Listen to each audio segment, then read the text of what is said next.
The Orphan Registry that listed only last names in 1817 Quebec is a story that has remained largely forgotten, buried beneath layers of time and institutional indifference.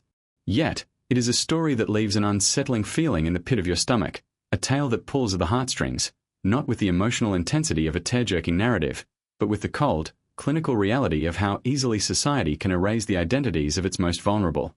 What kind of institution would collect names only to leave them incomplete? And why? What could be so disturbing about the truth of these children's origins that their identities had to be veiled in secrecy?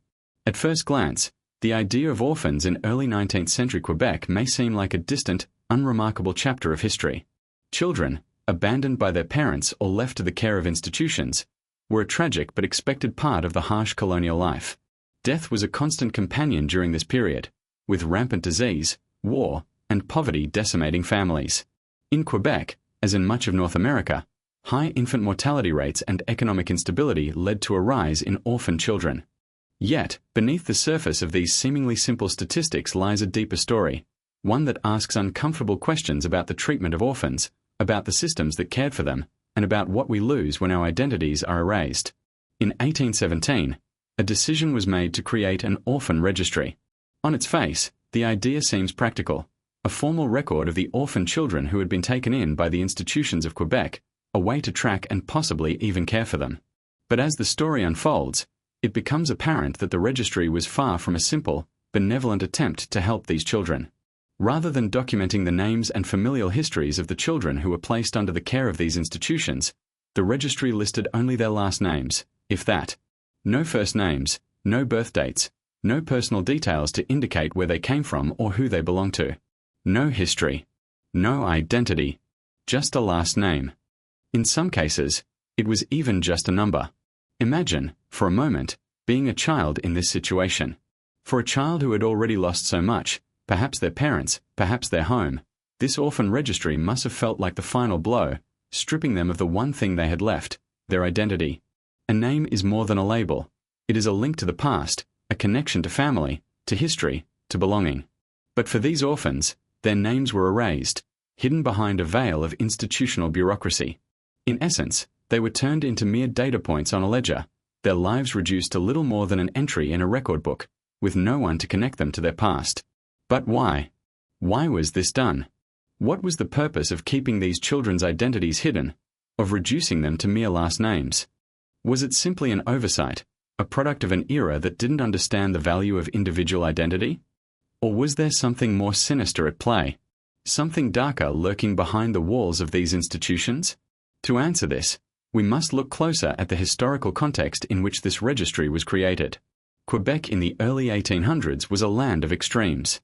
The French-speaking colony was a place where the old world collided with the new, where the values and structures of European society had been transplanted into the rugged, wild landscape of North America.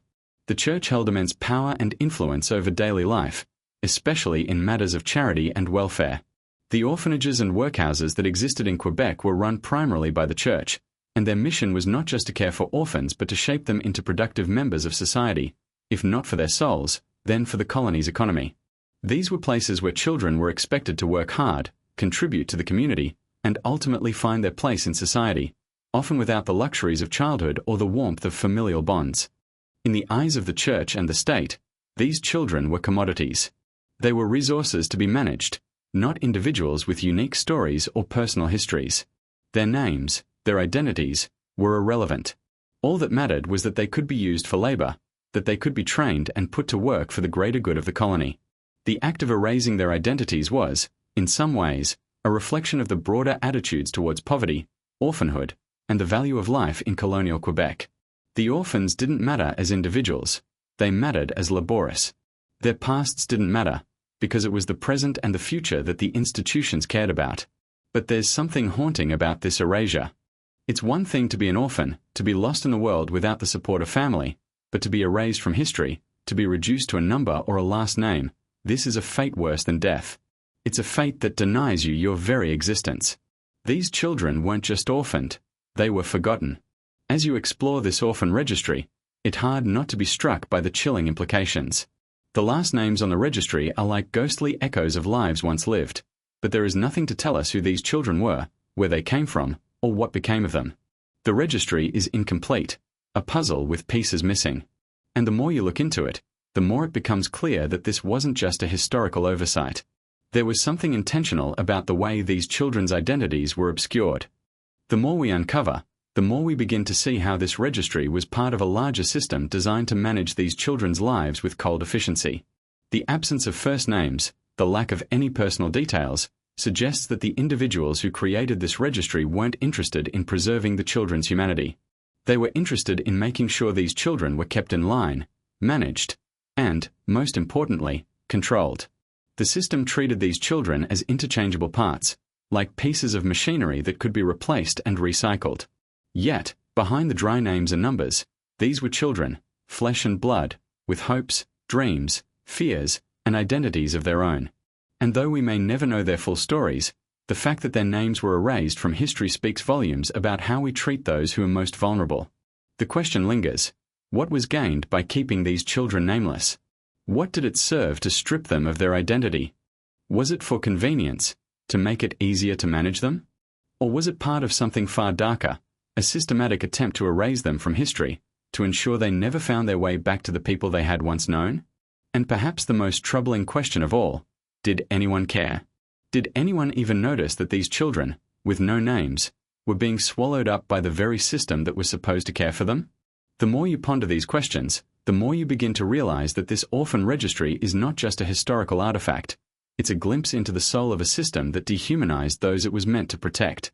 It's a story of institutional apathy, of power structures that work tirelessly to strip individuals of their identity and humanity for the sake of control and efficiency.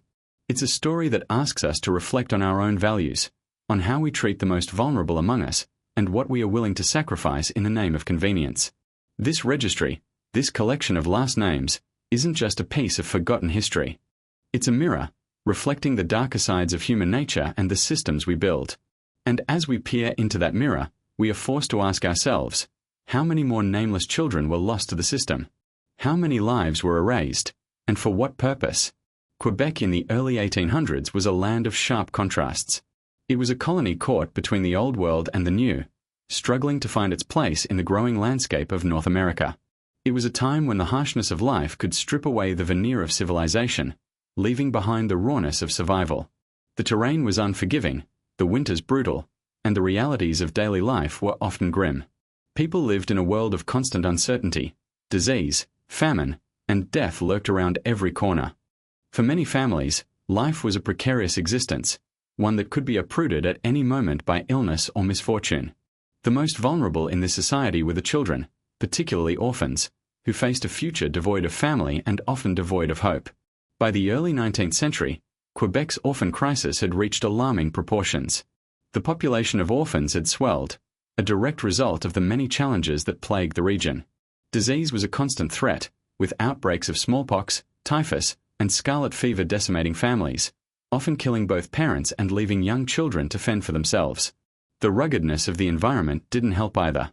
Quebec, though a colony rich in natural resources, was also a place where settlers had to fight to survive. The winters were long and harsh, and the farming was difficult.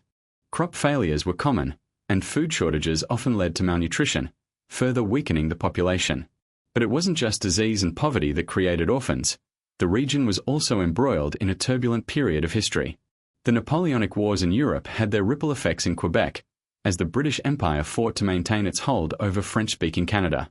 The conflicts disrupted the economy, forced men away from their families, and created a climate of instability that contributed to the rise in orphan children.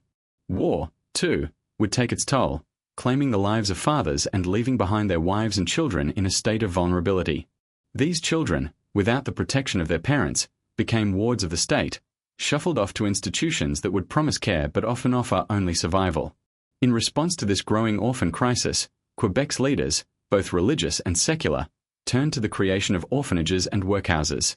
These institutions were designed not just to care for the orphan children but to give them a place within the colonial order. They were places where children could be re-educated, where they could be molded into useful, productive members of society. The Church, with its powerful grip on the region, was deeply involved in the running of these institutions. It was through the Church's influence that many of Quebec's orphanages were established, places that often operated under the guise of charity but were also built on a foundation of control. But the care provided was often minimal at best, especially considering the economic realities of the time. These orphanages, while offering shelter and food, were not places of comfort or nurturing. They were institutions focused on efficiency, on making sure that children could be put to work as soon as they were old enough, in whatever way was deemed useful to society. They were seen as raw material, ready to be shaped into laborious caregivers or servants, depending on their gender and the needs of the colony. Within this context, it is easy to see how the value of a child's personal identity could be overlooked. In a society that was obsessed with utility, these orphans were seen as little more than bodies that could be put to work. Their names, their family histories, their sense of belonging, none of that mattered in the eyes of the institutions that were supposed to care for them. These children were treated as anonymous labor, their stories erased in favor of practicality.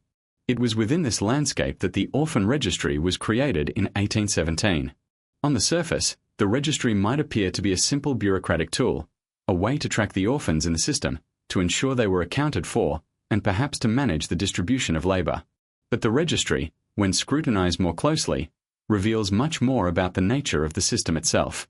The lack of personal details in the registry, only the inclusion of last names, was not an accident, nor was it a case of simple neglect.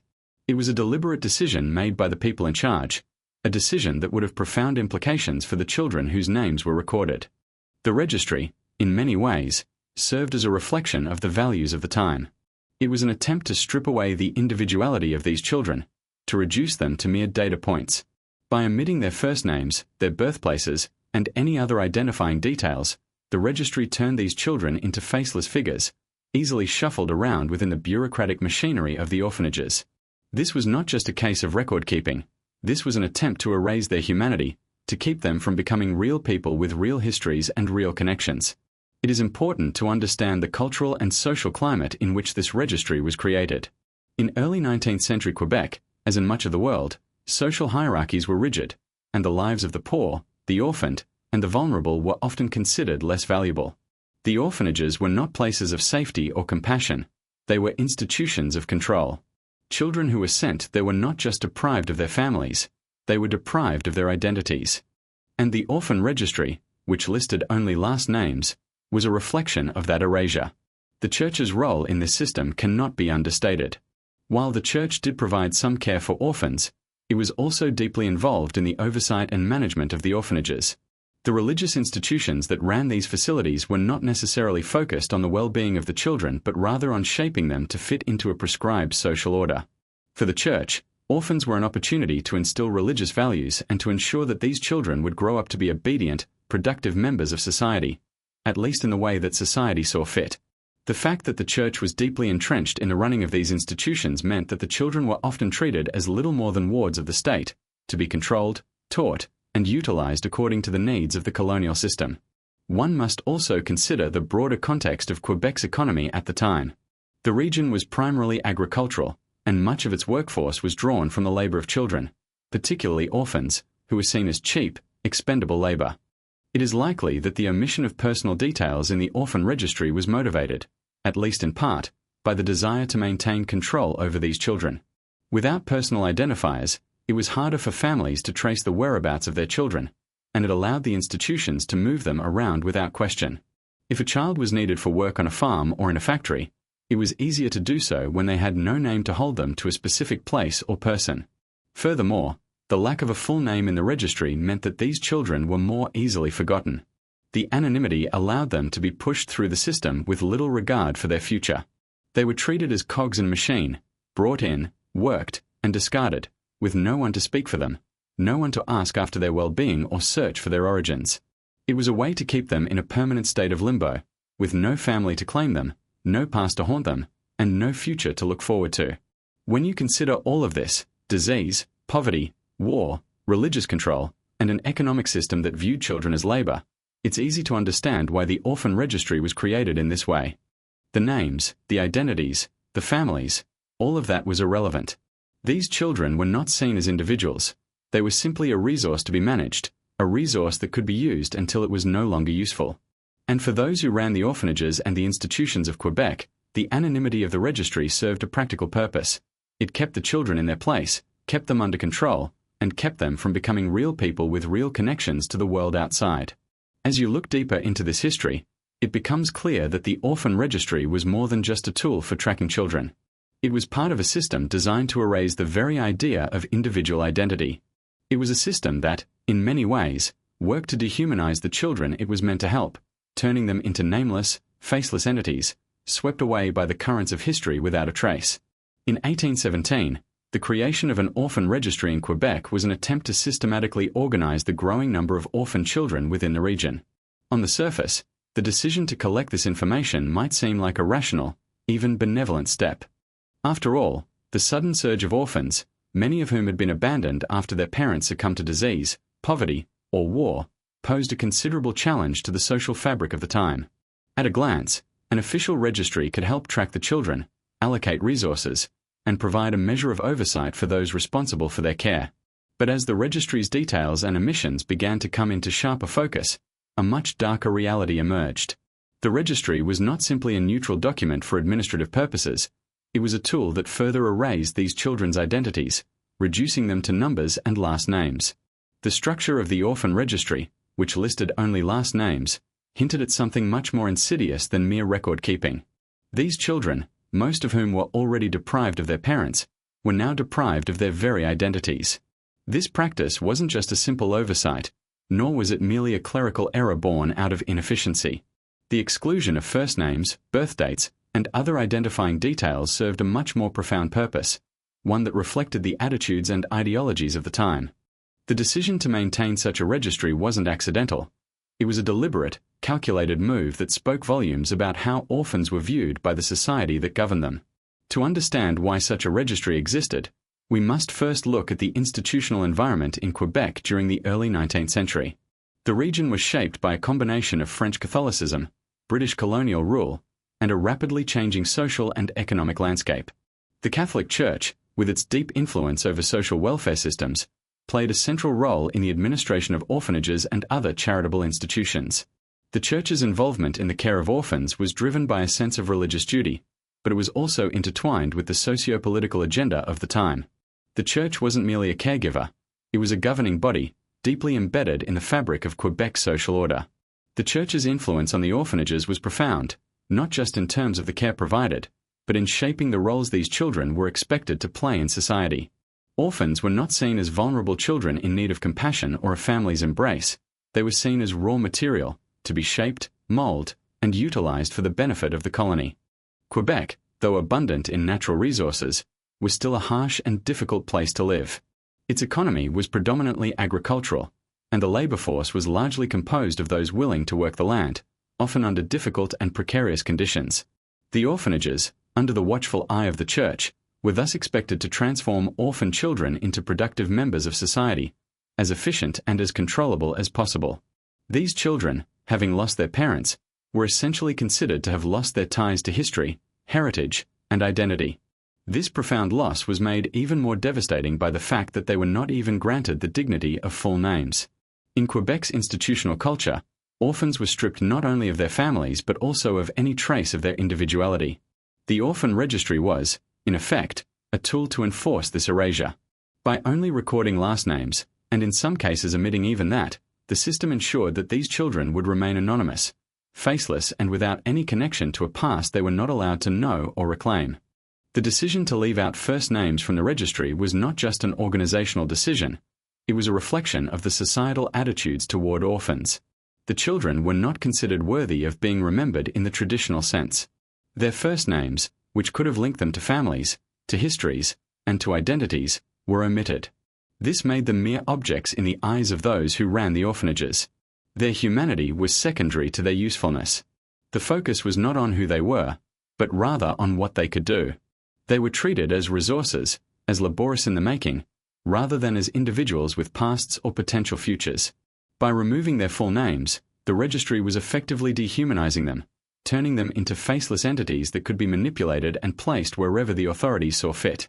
In the broader social context, this was reflective of the colonial attitude toward the poor and the disenfranchised. In an era where class divisions were rigid, and where the poor were often seen as expendable, the lives of orphans were viewed as less significant. The state, in collaboration with the Church, had a vested interest in maintaining control over the orphan population. Children were, after all, the next generation of workers. The less individuality they had, the easier it was to mold them into whatever form society deemed necessary.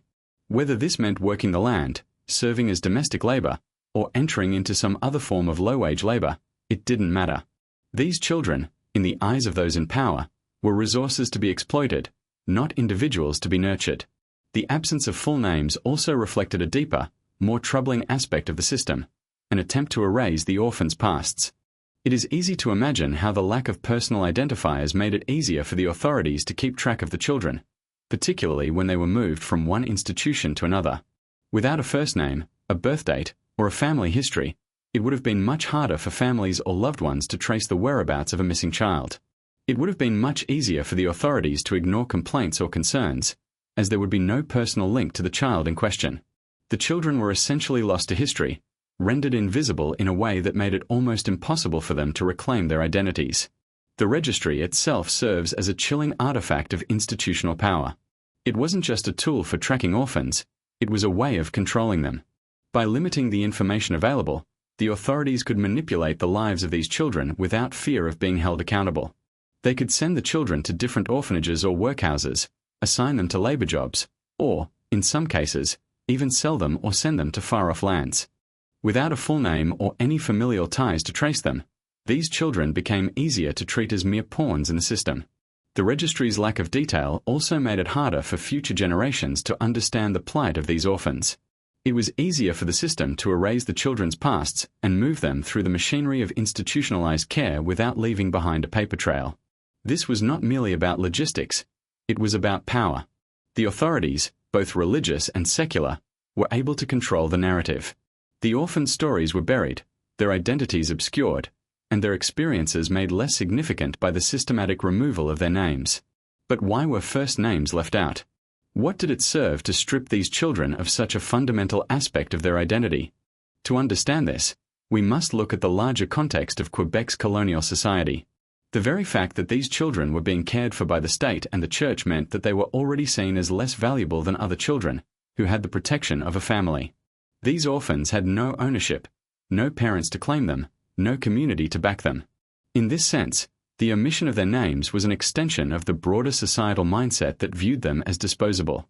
By denying them their full names, the institutions denied them a connection to the past, to family, and to identity. The children were not meant to be seen as individuals, but as tools that could be used and discarded as needed.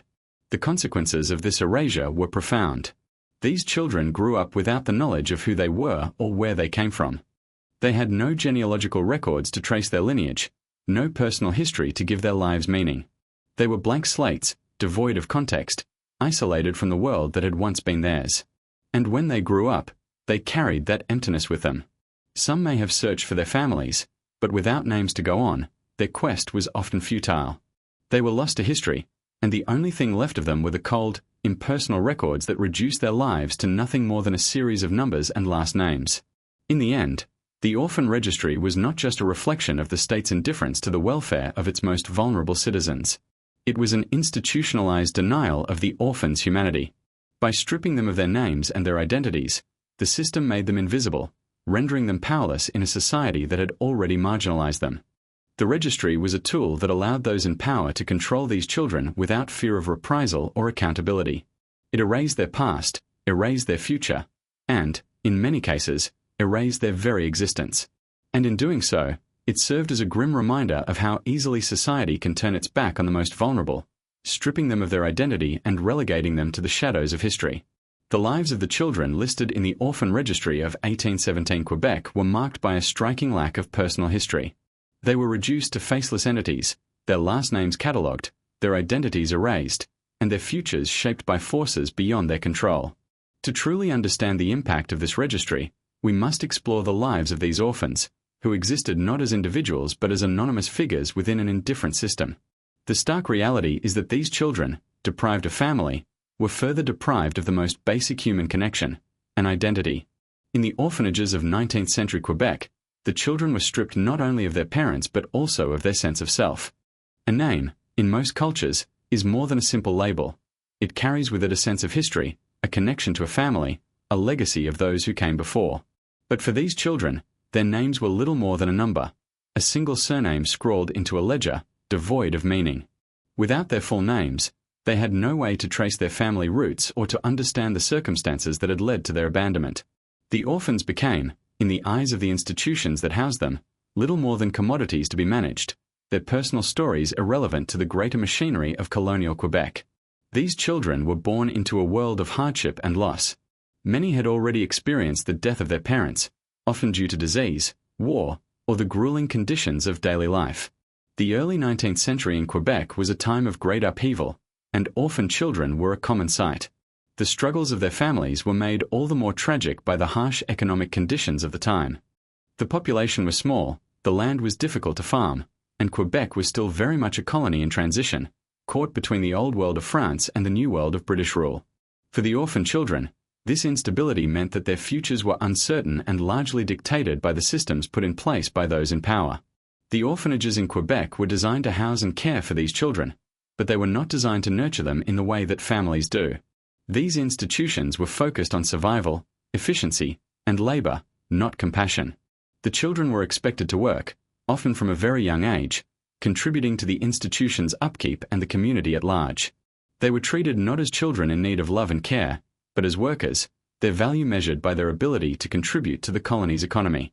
The harsh realities of life in these orphanages were compounded by the fact that the children were, in many ways, invisible.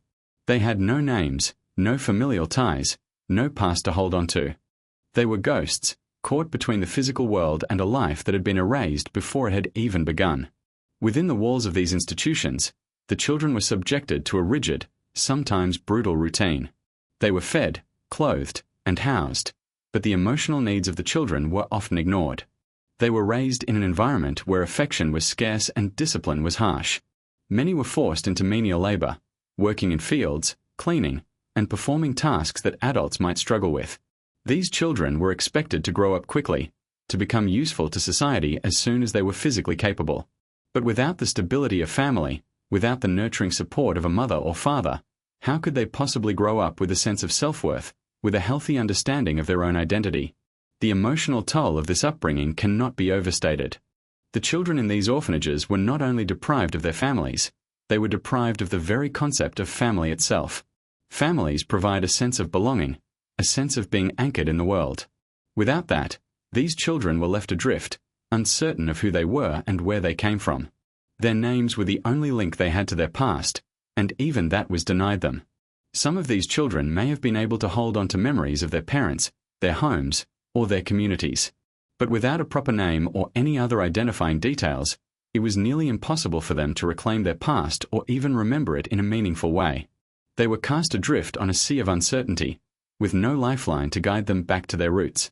Moreover, the institutionalized nature of their lives meant that the children were not free to shape their own destinies. They were told what to do, when to do it, and how to do it. They were subjected to the rules and expectations of the orphanages and workhouses, with little room for personal expression or growth. The concept of personal agency was foreign to them. They were treated as cogs in a machine, not as people with unique desires or aspirations.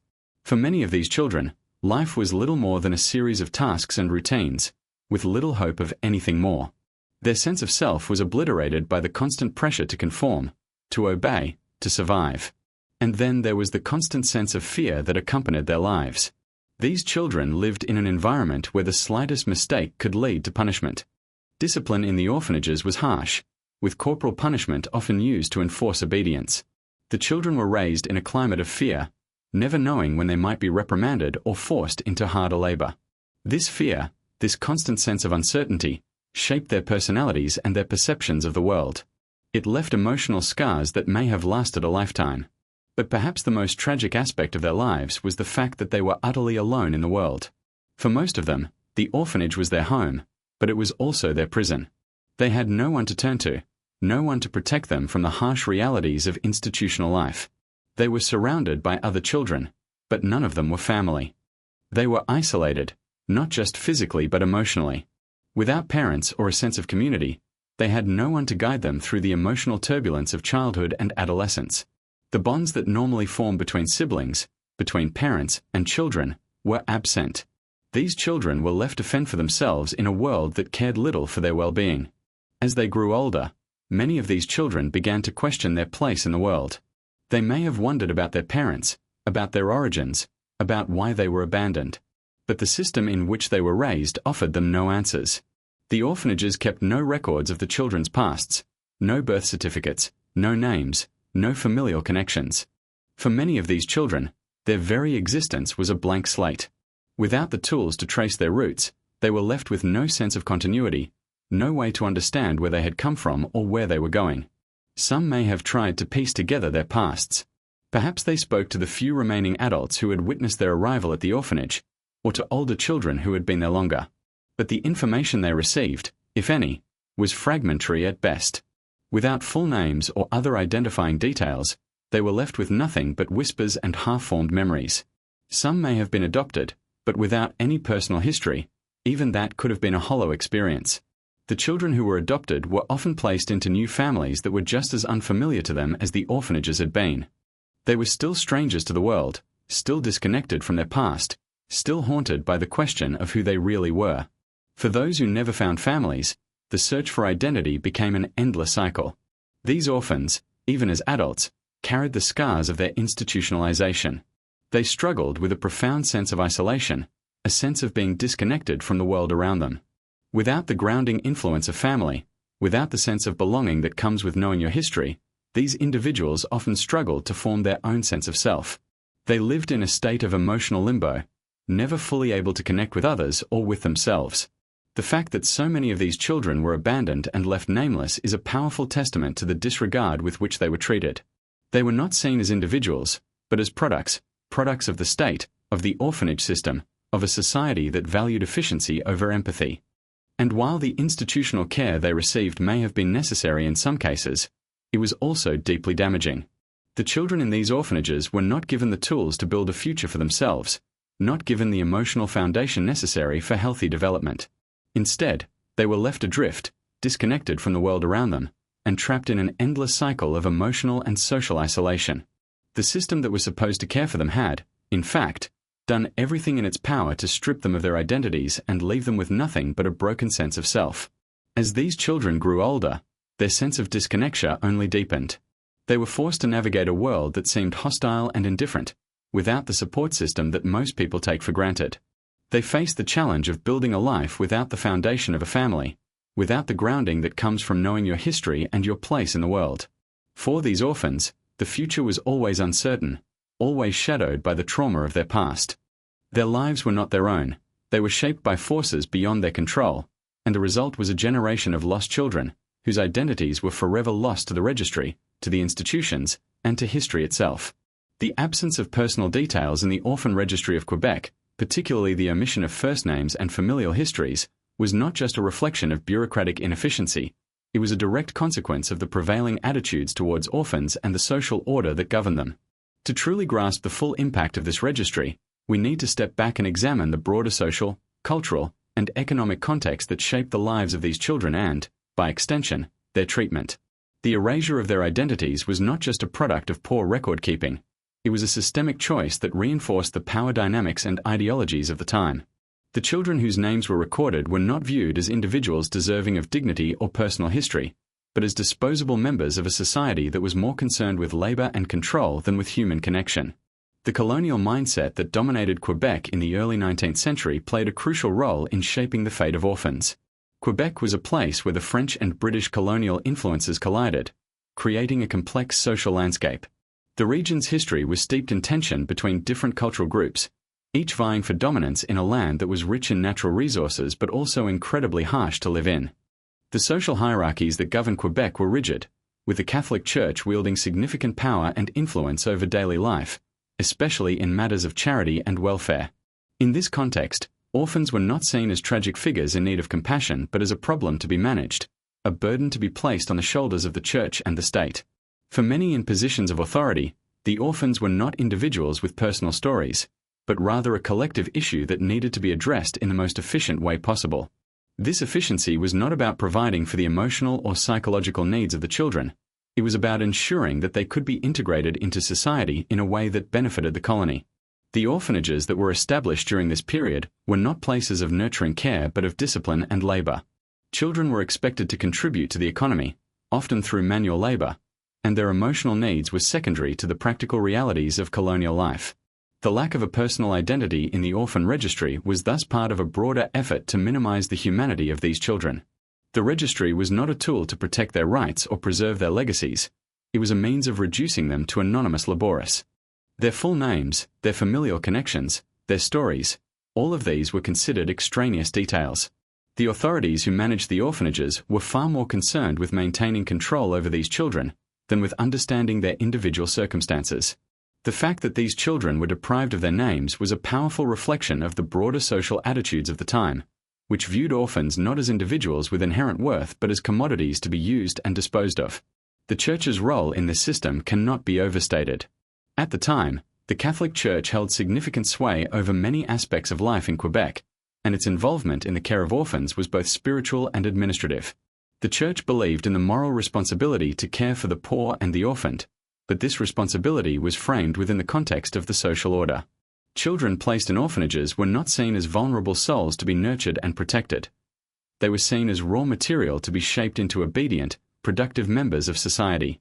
For the Church, the care of orphans was less about emotional or familial connections and more about ensuring that these children grew up to contribute to the colony. The concept of family, particularly a child's right to know their family and their heritage, was secondary to the notion of conformity and societal usefulness. In practical terms, this meant that orphans were stripped of the most basic markers of identity. First names were omitted from the registry, which meant that these children had no record of their family origins, no connection to their ancestors, no way of tracing their lineage. The absence of first names was a deliberate choice, a means of making these children anonymous and interchangeable. By removing their full identities, the authorities made it easier to move the children from one institution to another without raising questions. It also meant that, in the eyes of the system, these children could be treated as less than human. They were numbers, laborious, and, at times, commodities to be used for whatever purpose was deemed necessary. The economic realities of 19th century Quebec also played a role in the way these orphans were treated. The colony's economy was predominantly agricultural, with a heavy reliance on manual labor. For those in power, orphans were not seen as individuals with unique potential but as a resource to be utilized for the greater good of the colony. They were expected to be productive from a very young age, and any deviation from this norm was punished. The lack of personal identity, reflected in the registry, made it easier to enforce these rules. After all, if a child had no name, no family, and no history, then they could be molded into whatever society needed them to be. In this environment, the children had little to no agency. They were treated as objects to be controlled, not as individuals with desires, dreams, or emotional needs. The system was designed to maintain order and efficiency, not to nurture or protect the children. Without personal histories or familial ties, the orphans had no power to assert themselves, no way of identifying with a larger community, and no means of understanding their place in the world. They were left to exist in a state of emotional and psychological isolation, their lives defined not by who they were but by what they could do. For many of these children, the absence of a name was a constant reminder of their status as outsiders. Without the connection to a family or community, they were isolated in a world that didn't care to acknowledge their individuality. The orphanages, with their strict rules and rigid structures, further reinforced this sense of alienation. The children were raised in an environment where affection and love were scarce, and discipline and conformity were paramount. These children were denied the opportunity to form the kinds of relationships that would help them develop a sense of self-worth. They were not allowed to grow up as children, but were instead forced into adulthood far too early, shaped by an institution that cared more about their productivity than their well-being.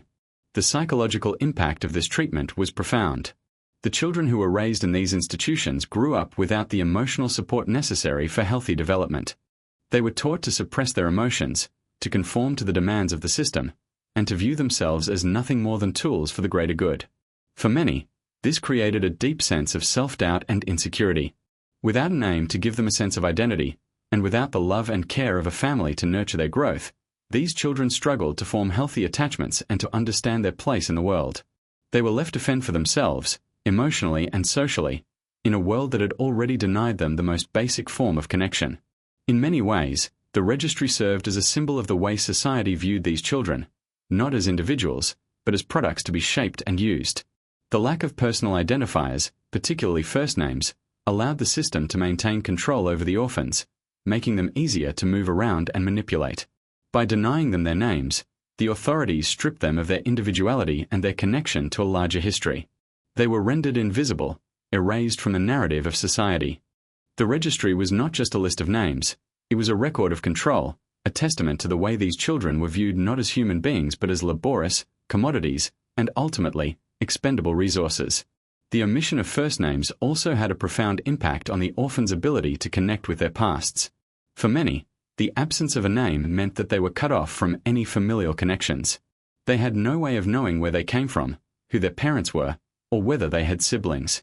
Their history was a blank slate, a void that they could not fill.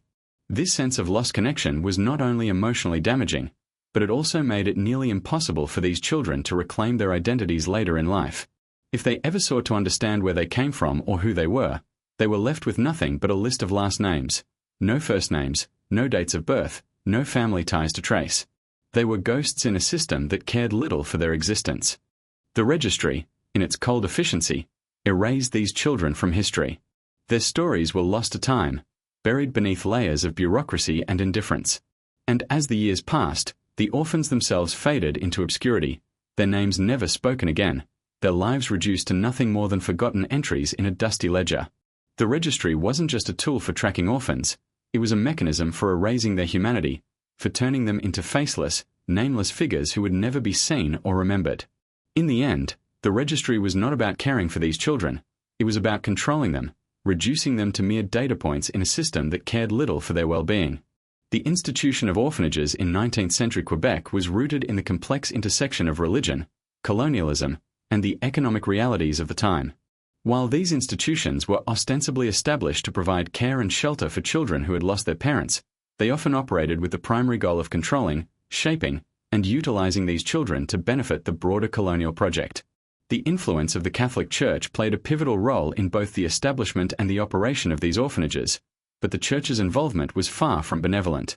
Instead of providing a sanctuary for the most vulnerable members of society, these institutions became sites of discipline, labor, and conformity, where the children were stripped not only of their families but also of their identities.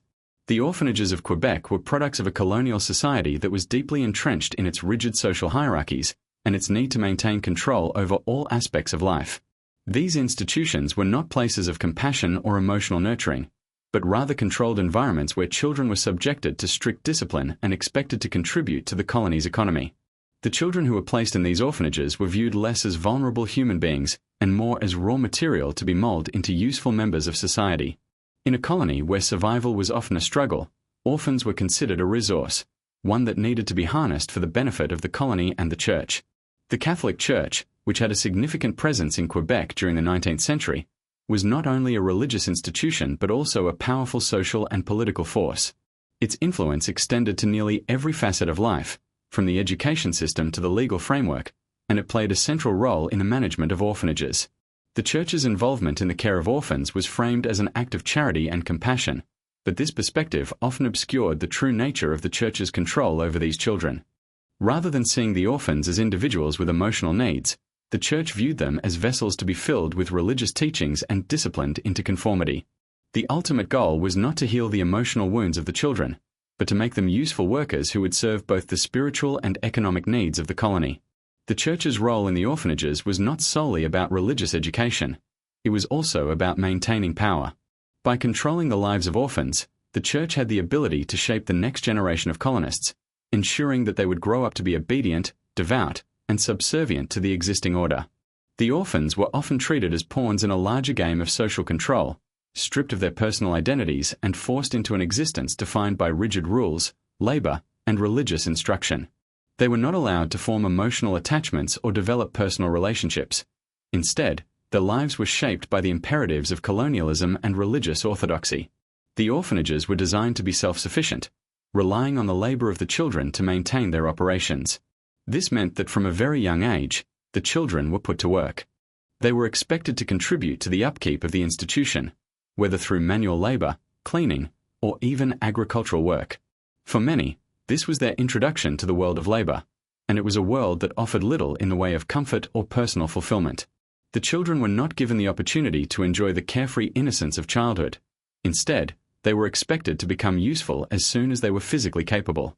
This often meant long hours of hard work in difficult conditions, with little time for play, rest, or personal development. The labor was not just about keeping the orphanages running, it was about instilling a work ethic and a sense of subordination to the social order. The orphans were taught that their value lay in their ability to contribute, that their worth was determined by their usefulness to the colony and the church. This harsh reality was reinforced by the strict discipline that governed their lives. The rules of the orphanages were rigid, and any infraction was met with punishment. Discipline was often harsh and physical, with corporal punishment used to enforce obedience. The children were raised in an environment where fear, rather than love, was the driving force behind their behavior. They were not encouraged to express themselves or to form personal connections. Instead, they were taught to conform to the expectations of the institution. In this environment, the concept of family was rendered almost meaningless. Family is typically a place where children learn to develop a sense of self, where they form emotional bonds that shape their identity. But in the orphanages, the children were not allowed to form such bonds. Their relationships were not based on love or kinship, but on survival and discipline. The idea of family was replaced by the institution, and the children were forced to live in an artificial environment that lacked the warmth and connection that most children take for granted. The absence of family ties further exacerbated the sense of isolation that these children felt. They were not only deprived of their parents, but they were also deprived of the opportunity to build new familial connections with other children or adults. The institutional setting, rather than providing a sense of belonging, only reinforced their sense of alienation. The lack of personal history was another significant aspect of life in the orphanages. The registry, which listed only last names, was a powerful symbol of this erasure of identity. The children were not seen as individuals with unique histories or backgrounds, but as nameless entities to be managed and controlled. This lack of personal identification extended to their lives within the orphanages as well. They were not encouraged to remember or learn about their pasts, and any attempt to do so was often met with resistance. The absence of a full name in the registry meant that these children had no link to their past or their families. Their personal history was erased, leaving them with no sense of continuity or connection to the world outside the institution. This erasure of personal history had a profound psychological impact on the children. They grew up without the sense of self that comes from knowing where you come from, who you are, and where you fit into the broader fabric of society. Without a family or a personal history, their sense of identity was fragmented. They were unable to connect their present selves with their past, and this lack of continuity made it difficult for them to form a coherent sense of who they were or what they could become. Many orphans would have likely struggled with feelings of worthlessness, confusion, and emotional dislocation, as they had no foundation to build their identities upon. The result was a generation of children who, though physically present in the world, felt emotionally invisible, disconnected from their own lives. The consequences of this lack of identity were not just emotional, they were social as well. Children who grew up in the orphanages were often stigmatized as orphans or paupers, a designation that carried with it a heavy social burden. In a society that placed a high value on family, lineage, and social status, orphans were seen as lesser beings. The absence of a family name in the registry further cemented their outsider status. They were denied the right to claim a heritage, to trace their lineage, or to be seen as part of a broader social context. The lack of a first name meant that they were removed from a social fabric, existing on the margins of society, without the familial connections that would have allowed them to integrate more fully into the community. As they grew older, many orphans would have struggled with their place in the world. Without family ties, without a clear sense of identity, and without the emotional support of parents or kin, they were left to navigate a harsh and unforgiving world. Those who left the orphanages were often ill-prepared for the realities of adulthood.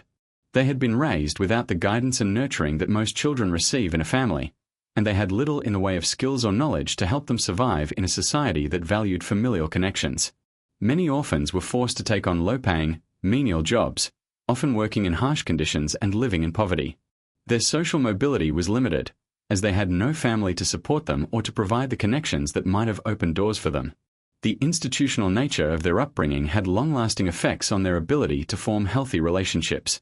Many orphans struggled with trust issues, unable to connect with others on a deep emotional level. Without the example of healthy family relationships, they had little to model their own relationships after. This sense of emotional disconnection, coupled with the stigma attached to being an orphan, meant that these children were often isolated throughout their lives. Their experiences in the orphanages left them ill-equipped to navigate the emotional complexities of adulthood, and many would have carried the scars of their early experiences well into their adult years. Despite the grim reality of life in the orphanages, some orphans managed to break free from the constraints of their upbringing. They may have found families through adoption, or they may have formed their own social networks outside of the institutionalized system. However, the vast majority of orphans would have remained trapped in the cycle of poverty and social isolation, unable to escape the long shadow cast by their early experiences. For these children, the lack of personal history and the absence of family ties were not just temporary hardships, they were defining aspects of their lives, ones that would shape their identities and their futures in ways that they could not escape. In the end, the orphanages of Quebec in the 19th century were not just places where children were cared for, they were institutions that shaped the very essence of these children's lives. Through the control of their labor, their education, and their emotional well-being, the authorities sought to mold these children into productive members of society. But in doing so, they erased their identities, stripping them of their names, their histories, and their connection to the world outside the institution. The result was a generation of children who, though physically present, were emotionally and socially disconnected, their lives defined not by who they were, but by what the orphans who found themselves in Quebec's 19th century institutional system were subjected to, a world that, for all its strictness and discipline, lacked a fundamental element of human existence, connection. Stripped of their names, their familial histories, and any sense of continuity between past, present, and future, these children faced a deep psychological isolation that would shape their lives in profound ways. But the emotional and psychological scars left by this institutionalization went far beyond mere loneliness. The absence of personal identity and the systemic erasure of family connections created an environment where the orphans not only struggled with who they were, but also with how they could ever fit into a world that had denied them the most basic of human rights, the right to know who they were and where they came from. This erasure of identity was not just about the omission of first names from official records, although that was a powerful symbol of the process. It was about the broader culture of disconnection that permeated the orphanages themselves. The children who were placed in these institutions were not only deprived of their families, they were also deprived of the opportunity to form meaningful emotional bonds with the people around them. The orphanages, overseen by the Catholic Church and controlled by colonial authorities, were not places of refuge but rather sites of social engineering, where children were subjected to a rigid and dehumanizing system designed to make them fit into a prescribed mold. The institution had no place for love, affection, or individual identity, only obedience, discipline, and productivity. The children, stripped of the familial love that most children receive, were expected to conform to a world that saw them as nothing more than laborious in training. The lack of emotional support, paired with the overwhelming sense of isolation, led to a deep sense of fear and insecurity among the orphans.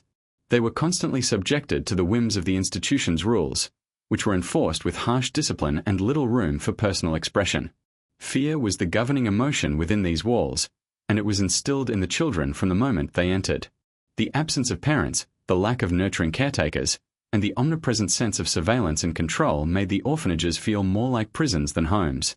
The children had little agency over their own lives. They were told what to do, when to do it, and how to do it, with any deviation from the rules met with punishment. This created a cycle of fear and compliance that left little room for self-expression or individual growth. The emotional toll of this fear-based environment was immense. Without the comforting presence of parents or guardians, the children in the orphanages were left to navigate their emotions in a system that offered no understanding or empathy. They were not taught how to process their feelings or to form healthy emotional attachments. Instead, they were taught to suppress their emotions, to stifle any longing for human connection, and to focus solely on their work and their obedience. This lack of emotional guidance would have a lasting impact on the orphans' ability to form relationships later in life. They were not given the tools to understand their own feelings, let alone to connect with others on a deep, meaningful level. The absence of personal history and family ties only deepened the psychological isolation. For most of these orphans, their pasts were a void. Without a full name to connect them to a family or a community, they were adrift in a world that didn't care to remember them. The orphanages were structured in a way that erased their personal histories. There was no room for the stories that made them who they were. The authorities cared little for the children's backgrounds. They were more concerned with their ability to work and conform. The children, in turn, learned that their worth was tied solely to their labor and their obedience, not to their individuality or their emotional well-being. The idea of family, of belonging to a group, was foreign to them. They were taught to be self-sufficient, to rely only on the institution and its rules, and to ignore any desire for connection with others. This emotional deprivation would stay with them throughout their lives, shaping their interactions with others and their sense of self-worth.